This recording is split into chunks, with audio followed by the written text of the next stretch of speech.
मंच और सम्मानित दोस्तों, माताएं, बहनों, आज हम बाबा साहेब भीमराव अम्बेडकर के 134वें जन्मदिन को मना रहे हैं। पूरे देश में हर्षोल्लास है।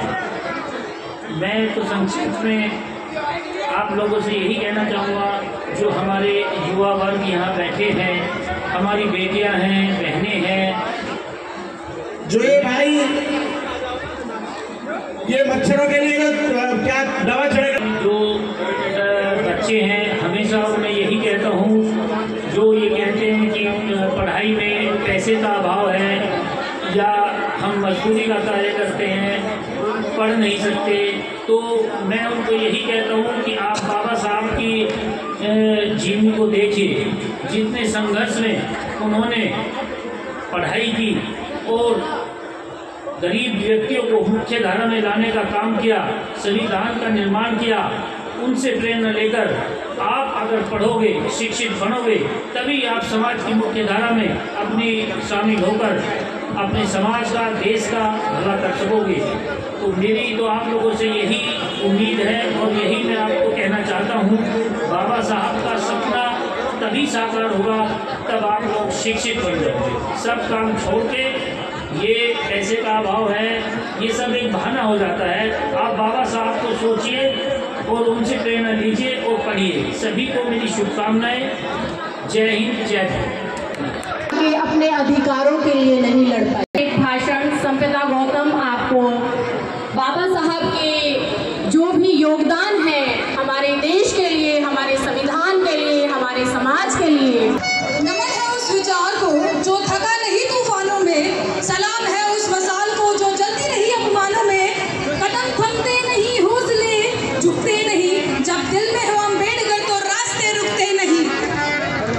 भारत रत्न, संविधान निर्माता, दलितों के मसीहा, समाज सुधारक, सिंबल ऑफ नॉलेज, आधुनिक भारत के निर्माता, महिलाओं के अधिकार के समर्थक, अर्थशास्त्र के विज्ञाता, न्याय के योद्धा और करोड़ों दबों कुत्तों की उम्मीद के प्रतीक, कानून के ज्ञाता, संविधान निर्माता को मैं संपदा गौतम कोटि कोटि नमन करती हूँ।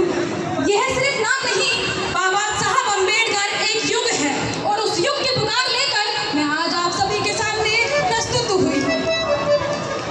मैं नमन करती हूँ महात्मा ज्योतिबा फूले, माता जी सावित्रीबाई फूले, माननीय काशीराम साहब, पेरियार ईवी रामास्वामी और उन सभी महान क्रांतिकारियों को जिन्होंने समाज समानता के लिए अपना जीवन समर्पित कर दिया।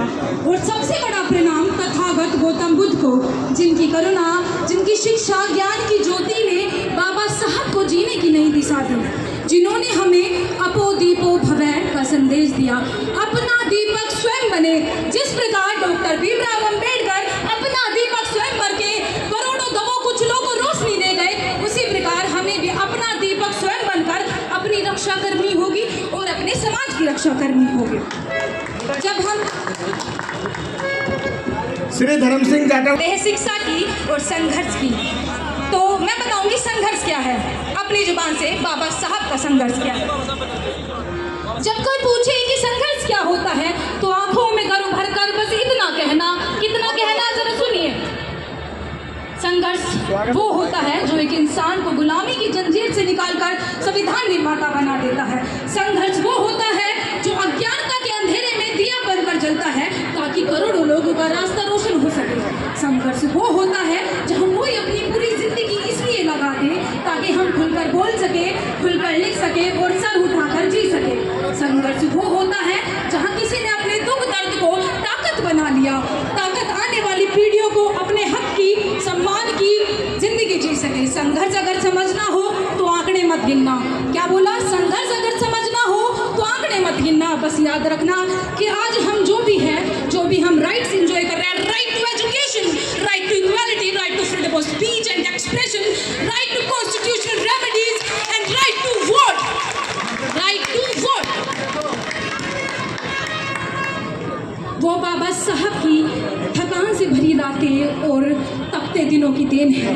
बाबा साहब का जीवन ही संघर्ष की सबसे बड़ी परिभाषा है। जी हाँ, बाबा साहब की जीवन ही संघर्ष की सबसे बड़ी परिभाषा है। अंबेडकर ने यह कभी नहीं कहा था कि राह आसान होगी। अंबेडकर ने यह कभी नहीं कहा था कि राह आसान होगी, उन्होंने कहा था जिंदगी भर संघर्ष करना पड़ेगा। लेकिन याद रखना, संघर्ष से बड़ा कोई शिक्षक नहीं होता, संघर्ष से बड़ा कोई गुरु नहीं होता। संघर्ष हमें वो सिखाता है जो हमें किताबें भी नहीं सिखाती। संघर्ष हमें वो बनाता है जो हमें हालात भी नहीं बना सकते। संघर्ष को पाठ पढ़ाता है जिसमें कोई पाठशाला नहीं है, लेकिन हर सीख जिंदगी बदल देती है। डॉक्टर भीमराव अंबेडकर जीवन इसी संघर्ष की मिसाल है। उन्होंने अपनी जिंदगी का हर पल संघर्ष की आग में तपाया है ताकि हम सभी आज अधिकारों की छांव में सांस ले सकें। हाँ जी, अधिकारों की छांव में सांस ले सकें। उन दिनों शिक्षा पाना बिल्कुल आसान नहीं था, इस सभी से आप वाकिफ हैं, मैं इसमें ज़्यादा बात नहीं करूँगी, सभी को पता है। पर बाबा साहब ने ठान लिया था कि किताब से दोस्ती करनी है, और इस दोस्ती ने उन्हें दुनिया का सबसे बड़ा शस्त्र दिया। क्या हो सकता है वो? यस, जी हाँ, ज्ञान। जी हाँ, ज्ञान। शिक्षा केवल सुविधा नहीं बल्कि शस्त्र है, ऐसा शस्त्र जिसके सामने कोई आ नहीं सकता, तुम्हें कोई नीचा दिखा नहीं सकता, और सबसे मेन बात, तुम्हारा कोई बेवकूफ़ बना नहीं सकता। तो ये आपके लिए बेनिफिट हुआ ना? जी हाँ। आज जब हम बोलने की आज़ादी का आनंद लेते हैं, जब हम अपने अधिकार की बात करते हैं, जब हम सर उठाकर जीते हैं, याद रखिए ये सिर्फ संविधान की देन नहीं है, बाबा साहब की तपस्या का फल है। जी हाँ, बाबा साहब की उन रातों का और उन दिनों का फल है जो आज हम आराम से ज़िंदगी जी पा रहे हैं। तो मैंने एक कविता लिखी थी, ज़्यादा टाइम आपका नहीं कंज्यूम करूँगी, मुझे भी पता है यहाँ पे आप बाकी लोग बैठे हैं, आप सब उत्सुक हैं, तो ज़रा गौर फरमाइएगा।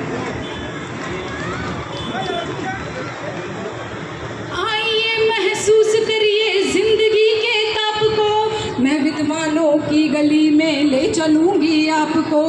आइए महसूस करिए जिंदगी के ताप को, मैं विद्वानों की गली में ले चलूँगी आपको। जहाँ संघर्ष के अलावा कुछ नहीं था हाथ में, हौसला ऐसा था पर जुनून था हर बात में। जहाँ समानता तो क्या इज्जत नहीं थी साथ में, ऐसे समय में कलम उठाई बाबा साहब ने हाथ में, ऐसे समय में कलम उठाई बाबा साहब ने हाथ में। पढ़ने को ना किताब थी ना छाव थी हालात में, फिर भी वो जला रहे थे दीपक आत्मविश्वास में। स्कूल के दरवाजे पर रुक जाती थी सांस भी, भेदभाव की लकीर थी और जलती हाथ आस भी। चल पड़े अकेले ही बनाने अपनी राह को, भूख तंगी अपमान भी रोक न पाए चाह को। चल पड़े अकेले ही बनाने अपनी राह को, चल पड़े अकेले ही बनाने अपनी राह को, भूख तंगी अपमान भी रोक न पाए चाह को। चल पड़े हम भी उनके कदमों के निशान। बाबा साहब ने बदल दिया वक्त और दस्तूर दोनों को, जय भीम नमो बुद्धाय। भाषण, कविता, जोरदार तालियों से बच्चों का मनोबल बढ़ाइए।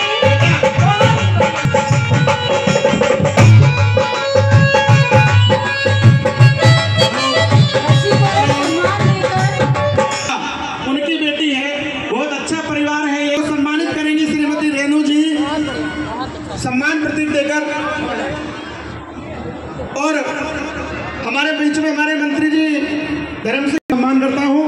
विपिन चौधरी जी आए हैं बनोटा से, भाई गौरव की बात है, हमारे क्षेत्र के हैं, हमारे भाई हैं, नेकपुर गांव के रहने वाले हैं, और आज बाबा साहब की जयंती की पूर्व संध्या पर हमें संदेश देने आए हैं, हम उनका स्वागत करते हैं।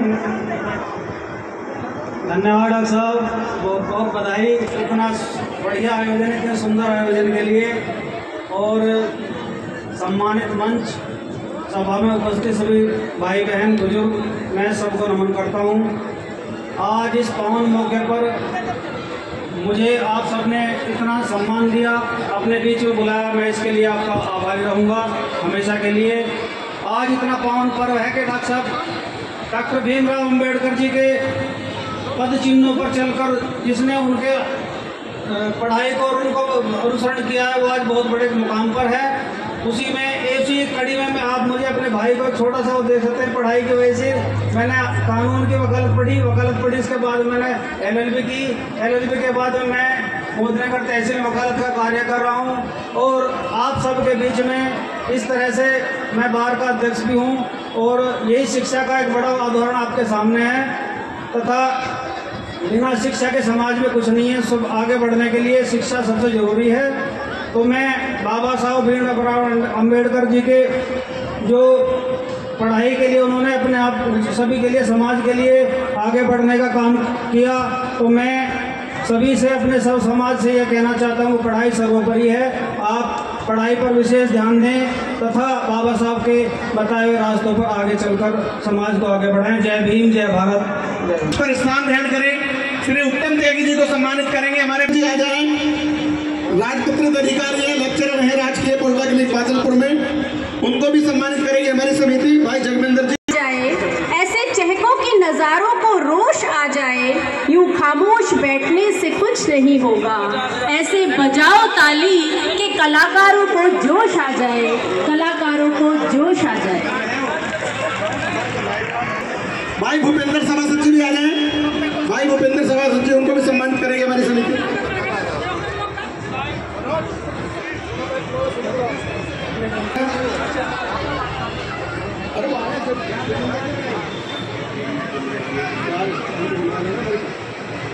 चार दीवारी देख रहे हैं आप, पेंट का इतना अच्छा काम किया है इन्होंने, वास्तव में ये सम्मान के पात्र हैं। इनको भी हमारी समिति के लोग श्री आ जाए। भाई ओमवीर गौतम जी, सुनील सैन जी सभी आ जाए। बहुत ही सही बात, बहुत ही सम्मान के पात्र है ये, जिन्होंने